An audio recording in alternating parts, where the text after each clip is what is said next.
2 Samuel chapter 17.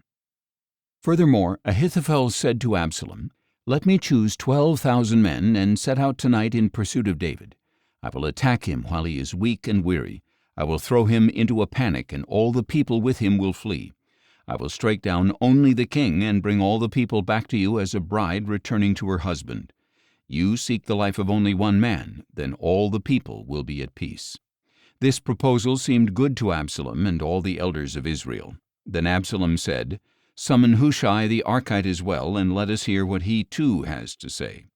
So Hushai came to Absalom, who told him, "Ahithophel has spoken this proposal. Should we carry it out? If not, what do you say?" Hushai replied, "This time the advice of Ahithophel is not sound." He continued, "You know your father and his men. They are mighty men, and as fierce as a wild bear robbed of her cubs. Moreover, your father is a man of war who will not spend the night with the troops. Surely by now he is hiding in a cave or some other location. If some of your troops fall first, whoever hears of it will say, 'There has been a slaughter among the troops who follow Absalom.' Then even the most valiant soldier with the heart of a lion will melt with fear, because all Israel knows that your father is a mighty man who has valiant men with him. Instead, I advise that all Israel from Dan to Beersheba, a multitude like the sand on the seashore, be gathered to you, and that you yourself lead them into battle. Then we will attack David wherever we find him, and we will descend on him like dew on the ground. And of all the men with him, not even one will remain. If he retreats to a city, all Israel will bring ropes to that city, and we will drag it down to the valley until not even a pebble can be found." Then Absalom and all the men of Israel said, "The advice of Hushai the Archite is better than that of Ahithophel," for the Lord had purposed to thwart the good counsel of Ahithophel in order to bring disaster on Absalom. So Hushai told Zadok and Abiathar, the priests, "This is what Ahithophel has advised Absalom and the elders of Israel, and this is what I have advised. Now send quickly and tell David, 'Do not spend the night at the fords of the wilderness, but be sure to cross over. Otherwise the king and all the people with him will be swallowed up.'" Now Jonathan and Ahimaaz were staying at En-rogel, where a servant girl would come and pass along information to them.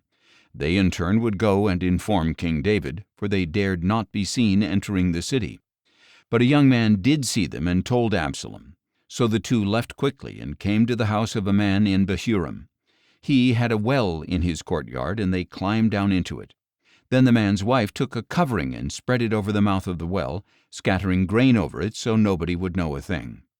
When Absalom's servants came to the woman at the house, they asked, "Where are Ahimaaz and Jonathan?" "They have crossed over the brook," she replied. The men searched, but did not find them, so they returned to Jerusalem.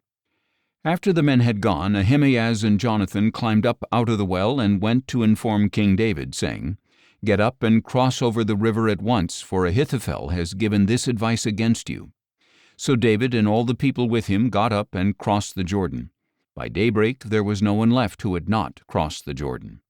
When Ahithophel saw that his advice had not been followed, he saddled his donkey and set out for his house in his hometown. He put his affairs in order and hanged himself. So he died and was buried in his father's tomb. Then David went to Mahanaim, and Absalom crossed the Jordan with all the men of Israel. Absalom had appointed Amasa over the army in place of Joab.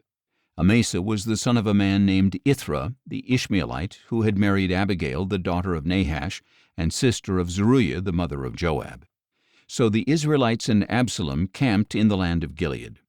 When David came to Mahanaim, he was met by Shobai, son of Nahash from Rabbah of the Ammonites, Makir, son of Ammiel from Lodebar, and Barzillai the Gileadite from Rogelim. They brought beds, basins, and earthen vessels, as well as wheat, barley, flour, roasted grain, beans, lentils, honey, curds, sheep, and cheese from the herd for David and his people to eat. For they said, "The people have become hungry, exhausted, and thirsty in the wilderness."